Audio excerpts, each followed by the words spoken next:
I'd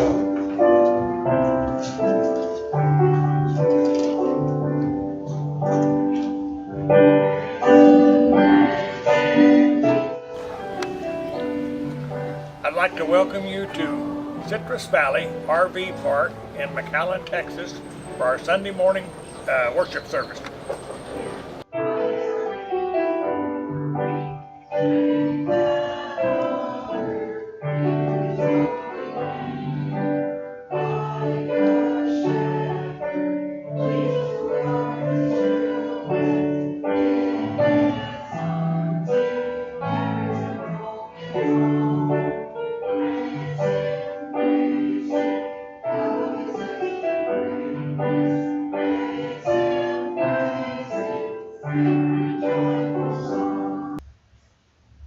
I hope you didn't think this morning that I was going to let you off without giving you a Thanksgiving message, even though Thanksgiving is past.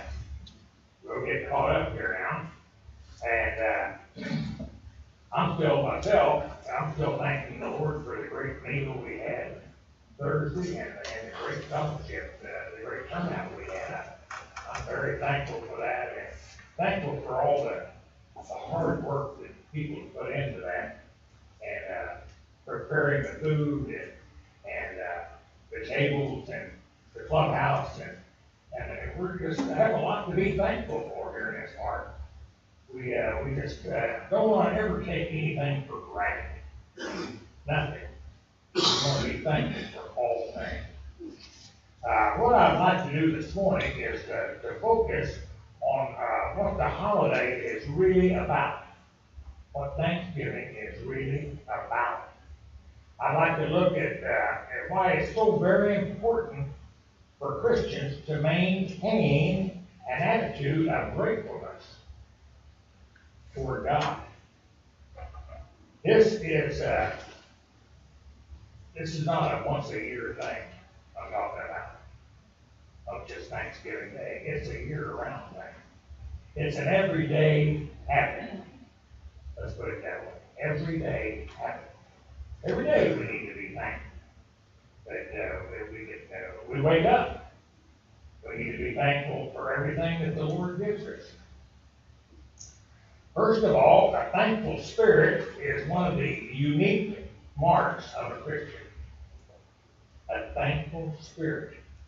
It sets us apart from the world. Thankful. From the heart, thankful. And it makes us different. People see that difference in us. They don't miss that. They see what's in our hearts. We're thankful for everything the Lord gives us. In the 21st century in America, we have so much wealth as a society that we tend to take it for granted. Things like food, clothing, shelter, we take those for granted. We know that the Bible says the Lord will meet our needs, and that's what he's talking about. He will meet our needs in our food and shelter and things like this, our basic needs. But most people today consider a color TV and a VCR to be necessities rather than luxuries. What we consider to be poverty is far above the quality of life that most people enjoyed 100 years ago. We are so well off today that when you go to these third world countries and you see how they live, they don't even have any idea what we have here. That's not even in their thinking of what we have. They don't even know about it. They have no idea. They never had it, so as far as they're concerned, they don't know. But they make it. They get along. They don't take nothing for granted. Everything's a blessing to them. Even though most people in the world see us as incredibly wealthy, and most of the third world do see us very, very wealthy, we tend to view all this abundance and prosperity as simply our birthright by being born here in America. this is we deserve this. This is on our birthright to have these things. And when we're deprived of them, we get a little upset. We don't like that. It really irritates us. And if for some reason we are temporarily deprived of standards of living we have grown accustomed to, we feel much put out. Oh yeah.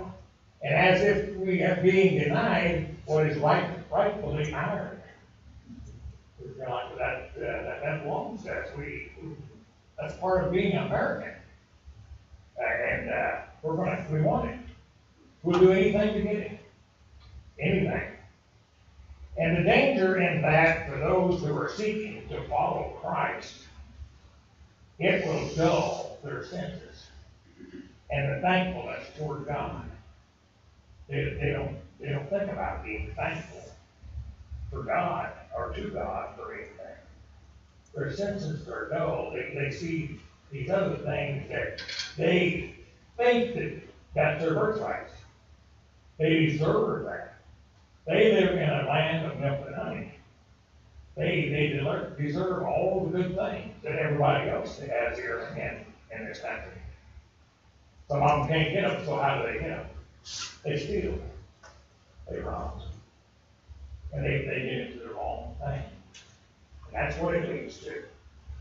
This morning I'd like for you, if you turn in your Bibles, if you have them, to Luke, the 17th chapter of Luke.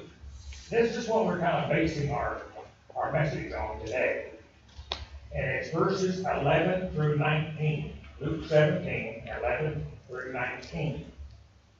It says, the Bible says, now it happened as they went to Jerusalem, that he passed through the midst of Samaria and Galilee.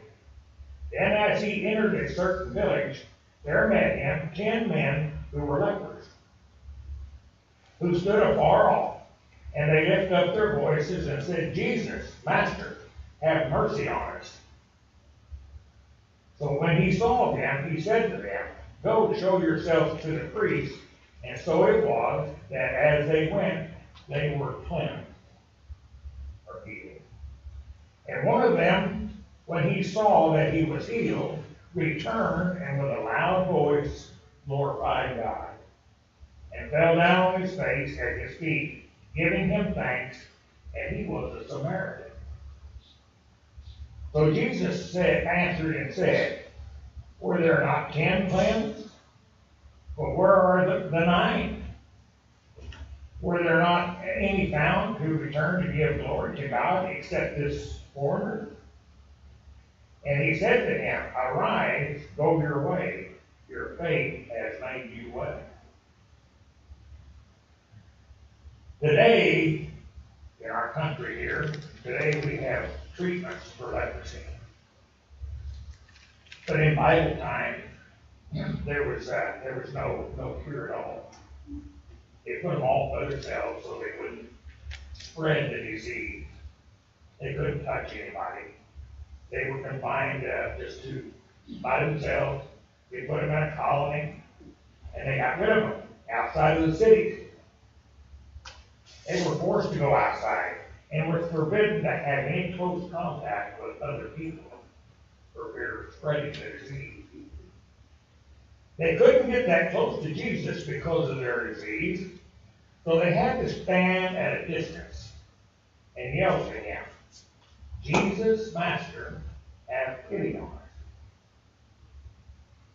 They must have known that he could do something for them. He could help them. They must have known this. They must have seen him healing other people along the way. Come on in, Harry. Along the way, because they had knowledge of this. Jesus gives them a command, which they followed. And as they were walking miraculously, all are healed of their disease. He gave them a command to go to the priest. That was the thing that they had to do when they had this disease, is they had to go to a priest once they thought they were healed, like these 9 did. They went to the priest, and the priest checked them over, and he approved that they were healed, they were cleansed, and they didn't go back to normal life. But they had to do that first, and they had to get his consent that they were clean and cleansed from the disease. This was part of it. Now here comes the interesting part. How do they respond? They must have been overjoyed. These 9, 10, they must have, what a relief. They looked at one another and all the deformities and stuff from the disease. They were cured. What a moment. I would have loved to have been there and seen the look on their faces when they were cured, just like that. They must have been overjoyed. Perhaps some of them ran to see their family that they hadn't been able to be with, their brothers, their sisters, to embrace their wives and children who they hadn't been able to visit or touch for years. I'm sure they did a lot of these things. The Bible doesn't tell us they did, but I'm sure they did. I'm sure that was a reaction. Maybe they ran to the town square to tell everyone that what had happened. Imagine if you were suffering for years with a disease that not only was painful and gross, but also made you a public outcast from what it made you look like. And you lived with this day and night for years and years. What if you were among those 10? And all of a sudden, you was cured. What would you have done? What would you have done in those times if you was one of those 10 and you were cured? Stop to think about it. How would you react? Would you have done the things that we just talked about, that they probably done, run to their families and run to the square and made an announcement, look, I'm clean, I'm clean. That's all they could shout. Would you have done that? But only one had the presence of mind to return. The Bible tells us. Only one saw beyond the gift to the giver. Only one came back and gave thanks. Only one. Think about it. Would you have been that one? Or would you have been the other 9? Went on their way. But this one that returned to give thanks, what was Jesus responding to him? What did Jesus say to him? Your faith has made you well, he told him. What did he mean by that? What do you mean by your faith has made you well?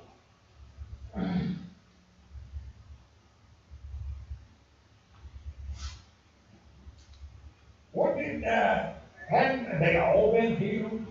Had they all been made well? What did he mean by that? Well, they all had been made well, yes and no. Let's look at this. They had all been healed physically of the disease, yes. But what Jesus is saying to the one who can't return was that he had also been healed spiritually. His sins had been forgiven. The others received a temporary blessing of physical healing, but he received eternal life before he left Jesus. His sins were forgiven. He had also received eternal life as well as the physical healing also. I'd like to draw a couple of very important conclusions from this story here in the Bible. First of all, it is possible to be blessed by God and not have true faith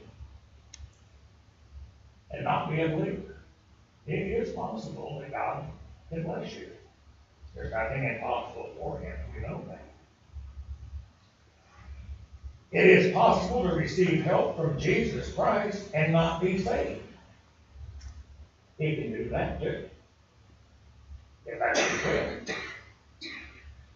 The fact that God has done something good in your life is not a guarantee that you belong to Him.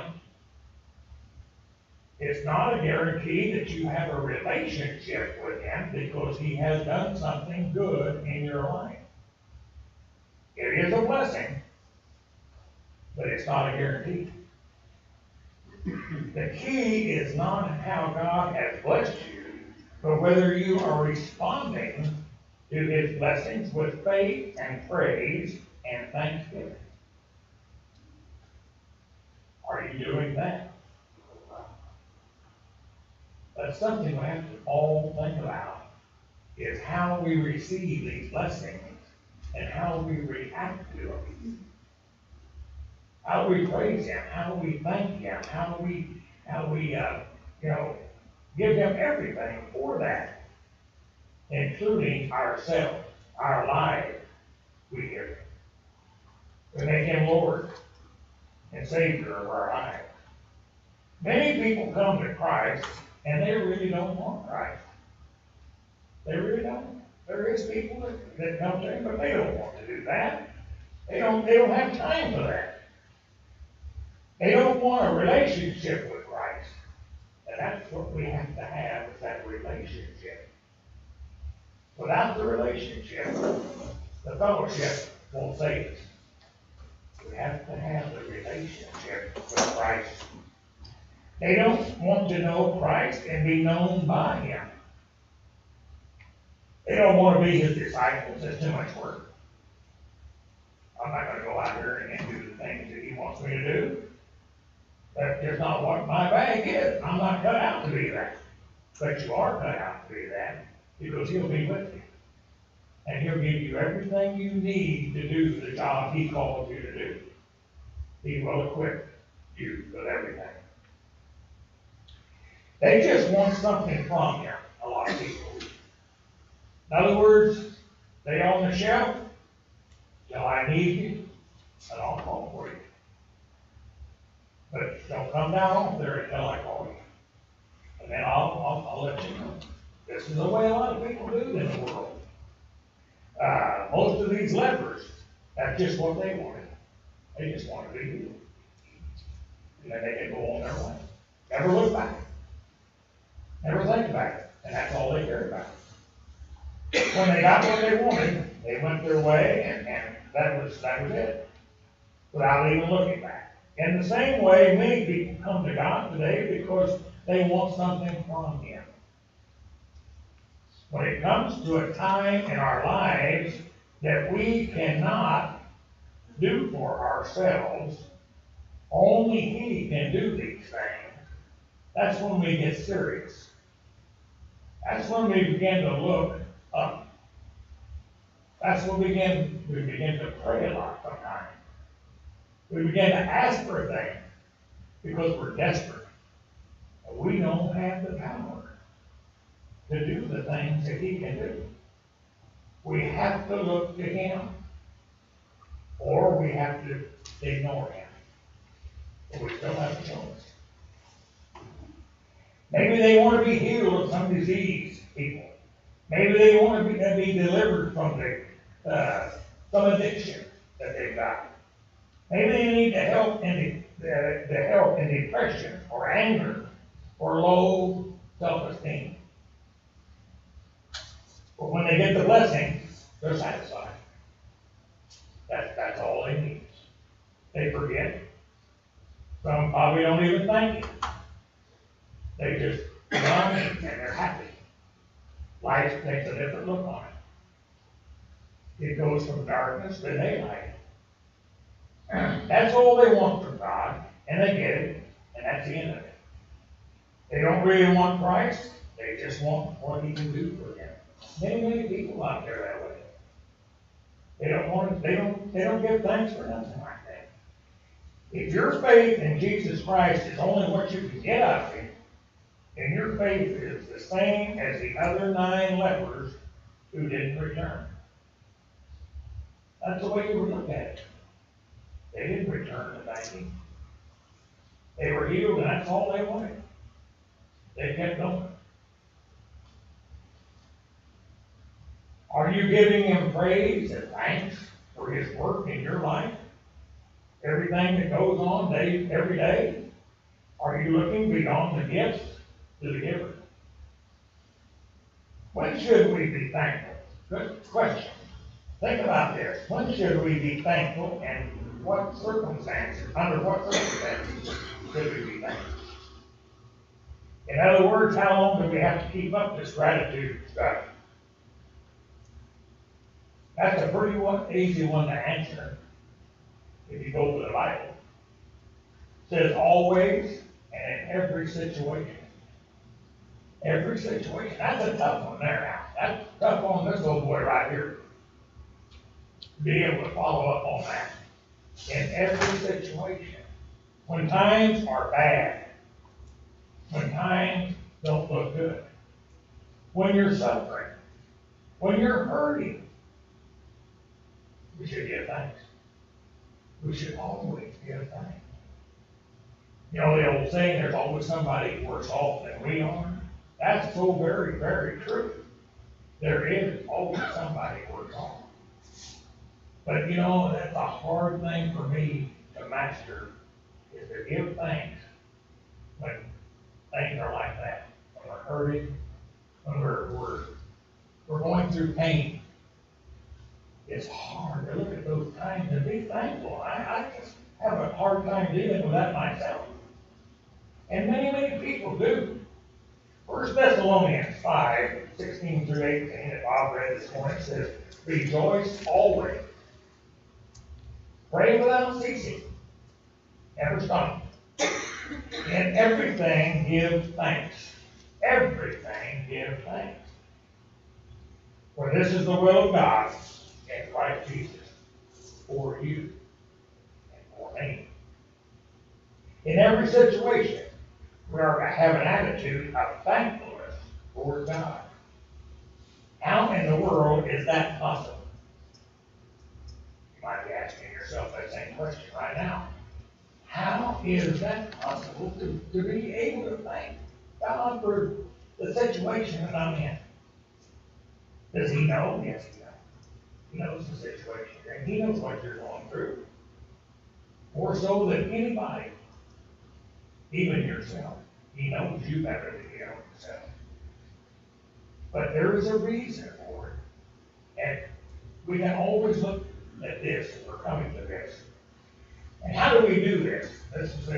How do we maintain an attitude of thankfulness when the bottom is falling out, I say? As we close this morning, we're going to answer that question the best we can. First, recognize that although not everything is good in itself, recognize that not everything is good. God can and will use everything in our lives for our ultimate blessing. He can and he will. I'm going to hold him at his promise right here in Romans 8:28. He says, and we know that all things work together for good to those who love God and to those who are called according to his purpose. That's a promise. That is a promise to everyone here today. That everything is happening, all the bad, God will be working on something good to come out of that. Something good. We may not live to see it, but we may. But he's working on it to bring something good out of that bad that happened. So we might look back one of these days and say, that's why that happened. Now I know what was going on. And look what he's brought out of that. Maybe that time was hurting so bad, so miserable, we didn't understand. We questioned God. We didn't understand his ways or his thinking at that time. But later on we seen the good that came out of that. That he developed it. And that's the promise right here in Romans 8:28. That he is working, and it's for the people that love him. He also says for the people that love God. If you don't love God, how can you expect anything? It's just that plain and simple. God has a good and wise, loving purpose for everything. He allows into your lives and even pain and suffering. We can give thanks in the knowledge that He loves us and will never permit us any pain unless the ultimate benefit is worth the cost. Remember that. You don't remember anything else. Remember, the pain that we're going through, the cost is going to be worth it one day. One day you'll see that we are rewarded for it. We'll get our reward. And the cost will be greater than what we went through, or the reward. That doesn't mean that we understand His ways just because He makes that promise here. We still don't understand the ways of God, and the Bible says we never will. We'll never know His ways. His ways are much higher. He's got the big picture. He knows what's ahead. We don't have no idea any further than right now what lies ahead. That's about as far as we go. But He knows eternity ahead. He knows where every one of us is going to wind up. He knows every one of us' heart. There's nothing we can hide. We may have no idea how many things that be worth so much pain, the things we run into in our life. But God's Word tells us that it will not be worth it. That it will be worth it. That it will be worth it, whatever we're going through. It will be worth it. All the suffering, all the pain that we suffer in that life. God knows what we need. He knows what we can do with, what we can do without. He knows all about it, inside and out. More so than we know about ourselves. He created it. He knows it all. So remember, you might practice on it. I've been practicing on it, but I still haven't mastered it. When you're hurting, you're going through rough times. Thank God. Thank God for that He's there for us. That He carries us through it, and He will. He'll be with us as we go through the time. It may look awful rough, but He's right there holding our hand. We can be sure of that. Let's pray. Heavenly Father, we do thank You for Your word, Lord. We thank You for what You're telling us, and it helps us in so much in our ways of life and the things we meet and run into, Lord. That we can open Your word and we can get comfort. We can get all we need from what You say here. Lord, I've never heard anybody say that You broke a promise. You have many, many promises in there, and they're all for us. And Lord, You do comfort us. You do heal us. You do look after us, and we know You love us by Your works. Lord, we just ask You now to help us. Give us strength, courage as we go from here today, and to meet the things that we're going to run into. We don't know what's going to happen in our lives when we go out these doors. What will take place? But we know if we have You, Lord, we have nothing to fear and everything to gain. And it'll be worth it all. Lord, we do love You. And we pray these things